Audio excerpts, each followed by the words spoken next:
I got up, startled as usual, thanks to my alarm clock. As I dragged myself from my bed, I noticed that the house was very quiet. This was a very strange occurrence because my parents were early risers. I always woke up to them either arguing about something or celebrating their new conquest. Whatever, I thought as I entered the kitchen to make breakfast. My parents never prepared any meal for me. They always made theirs, ate, and left. I was used to it by now. As I walked past my parents' room on my way to the kitchen, something just felt very wrong. I had this strong, bad feeling, and I decided to check up on them in their room. I hope they aren't dead, I thought. I walked into the room carefully, heart in hand as I opened the door. What I witnessed was worse than anything I could have expected. Hey, I'd appreciate it if you could hit the like and subscribe button so we can continue with the story. Thank you! I opened the door and realized that my parents weren't dead. They were much, much worse. Gone! I ran to the drawer where I saw the documents last night. It was empty. I should have known. These people didn't care about me, so I don't understand why I thought those documents were for us all to travel. Did they think I was stupid, though? A 15-year-old chaotic teenager who had con artists as parents? I was smarter than middle-aged adults. It was quite funny that they thought they could elope without me. It was time to surprise them. I called the cops and told them exactly where they were headed. I also explained that they abandoned their 15-year-old daughter at home without any guardian, while letting it slip that they were the infamous Mr. and Mrs. Taylor Fingers, the married con artists that had destroyed the lives of many. They were caught and arrested in a short time. However, before the cops could come and save the stranded 15-year-old Aurora Fingers, I dug up my savings from its hidden spot in the garden and escaped to another village. There, I cut and dyed my hair, changing my identity forever. This was the beginning of my con journey, and my plan was to excel at it unlike my parents. My parents had been conning and scamming people since they were little. As a matter of fact, they met during one such heist and fell in love with each other, subsequently getting married. The funny thing was that, despite their years of experience in the con industry, we always remained lower middle class, always making just enough to survive. I thought it was pathetic. My parents taught me exactly who I shouldn't be. Over the years, I took on different names, identities, and individualities, and I was successful at my craft. Even the government respected me because they just couldn't understand how I did it. I became rich quickly, but I was always on the run. I didn't mind it though. I enjoyed the thrill of making cops think they had me, then disappearing like I never existed in the first place. It was exhilarating. As time went by, I got everything money could buy, but I still searched desperately for one thing: love. I'd been with different people in the past, but none of them truly loved me. They were either with me for my beauty or my money, fame or status. I always left them high, broken, dry anyway. Since they couldn't give me what I wanted and were simply using me, why couldn't I use them too? It had been 10 years since I got my parents locked up, ran away from my village, and began my con journey, and I was already drowning in wealth, even though I was only 25. I was getting tired of the game, and it seemed like it was time to settle down. One day, while relaxing on my yacht, my parents contacted me. Apparently, their jail time of 10 years was up, and they needed a place to stay. I knew they didn't care about me, and all they needed was my money, but I let them come over anyway. After all, money was the only thing that everyone wanted from me too. They were amazed at my riches and kept walking around my mansion, staring in disbelief. I informed them that I had a con gig for them, and they would be set up for life after completing the gig. Our victim was a politician who stole people's pension money. He wasn't a good person either, so we weren't doing anything wrong. We started our mission and I sent my parents to their positions. What they didn't know was that I had anonymously informed the cops of their plan to rob the so-called politician, who's actually a reverend, so they were apprehended and arrested again. Sentenced for 5 years this time. I wish they'd been given about 10 to 20 years though, but I was happy to have them off my back once again, no matter how short the time was. I was ready to retire since my 10th generation couldn't even exhaust my wealth at this point, but I had one last target, and I wanted to drain him for fun, just to prove that I still had it. He was a billionaire playboy and his name was Gustav. The plan was to play the billionaire playboy and leave him without a cent to his name. This was going to be fun.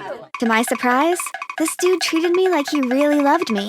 He didn't show off his wealth for a second. Instead, he took me to places where we had genuine fun. We went to parks and jumped on different rides, went skydiving, cliff diving, paintballing, bike riding, and more. He took me on street dates, to beaches. We watched romantic and sad movies, and we cried together. We talked about business, and he even compelled me to start a few legal businesses with him. These businesses started making so much money in just a few months, and I couldn't believe that something legal could make so much money, since I had only done illegal things all my life. He showed me what true love meant, something I hadn't experienced since I was born. I could feel myself falling head over heels for him, but I knew that it was simply a game to him, and he had won me fair and square.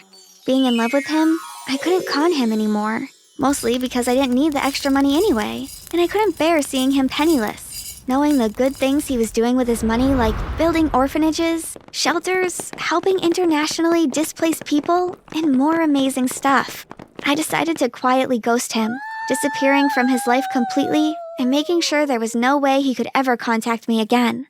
Despite the fact that I ghosted him, I secretly watched his every move because I was already obsessed with him.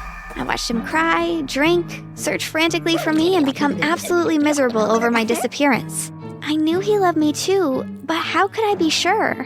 What if it was all an act? He was famous for using girls and messing them up, and I was experienced with pretending to be in love, right down to pretending to be miserable after a breakup or ghosting experience.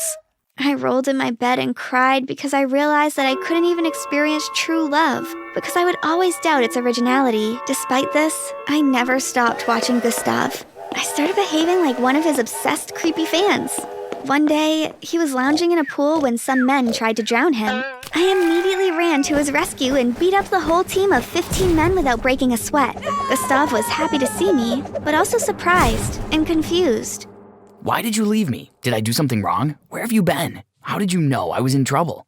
Wait a minute, have you been watching me? How can you fight like that? You defeated 15 heavily built men in a couple of minutes without even breaking a sweat. I couldn't do that if I tried, and I have martial arts training. Who are you really, Julia? Are you some sort of criminal or something? Easy, boy. You'll know everything in due time. By the way, my name isn't really Julia. It's Aurora. Aurora Fingers. He stared at me in confusion as I led him to my hotel room. On the way, though, he suddenly remembered that he needed to take a drug, and it was at home. I was worried about his home's safety, considering the fact that he was just attacked, but he convinced me to go back with him.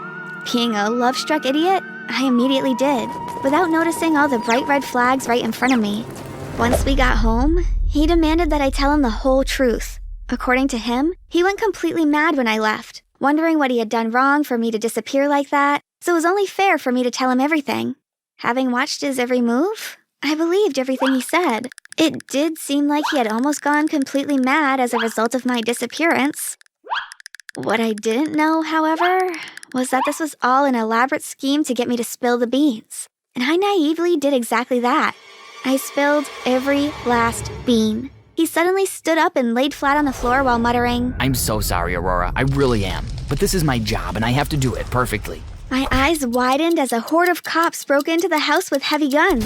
Right in the middle of the crowd was Agent Storytime. He had been on my case for the entirety of my con journey and could never get a lead until now. Well, Aurora Fingers, my Jane Doe for a decade.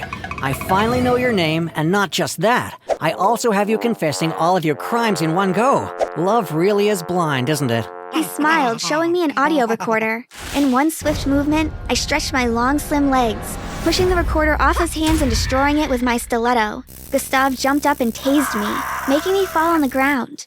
I stared at him with hurt and disappointment. The fact that you destroyed the tape doesn't matter. We still have a few backups of your confession. I smirked while looking straight into his eyes. I knew he was lying. Whatever. Well, we all heard you confess, including your lover boy here, and we're happy to stand against you in trial. Isn't that right, Detective? Right. Gustav muttered. Detective? I wondered aloud. Oh, surprised? Well, lover boy here isn't your actual target, Aurora. He flashed me a winning grin. Your parents gave us some information about your next target, so we informed him and got him to hide, while our head detective here impersonated him, acting for months on end, pretending to love and miss you.